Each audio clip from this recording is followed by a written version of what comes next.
बिस्मिल्लाहिर्रहमानिर्रहीम। अस्सलाम वालेकुम नाज़रीन यहाँ पर आपको एक अफसोसनाक खबर देते चले कि कोटली आज़ाद कश्मीर में खौफनाक हादसा, एक नौजवान जान की बाजी हार गया।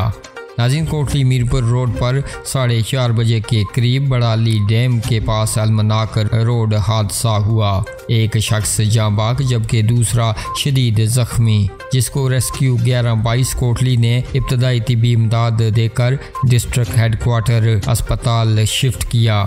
दीना से कोटली आने वाला रेत से भरा डैम्पर बड़ाली डैम के पास मोड़ काटते हुए हादसे का शिकार हुआ। डैम्पर में सवार दोनों अफराद का तल्लक दीना से है। शदीद जख्मी कदीर शाह वल्द मजर शाह को रेस्क्यू 1122 ने इब्तदाई तिब्बी इमदाद देकर डिस्ट्रिक्ट हेडक्वार्टर अस्पताल, जबकि फोत होने वाले शेर अली वल्द सैयद रौनक शाह सकना दीना की डेड बॉडीज को मुश्किल तरीन रेस्क्यू ऑपरेशन के बाद बड़ाली डैम इंतजामिया और सुल्तानिया वेलफेयर सोसाइटी गुलपुर के साथ मिलकर डैम्पर के नीचे से निकाला गया।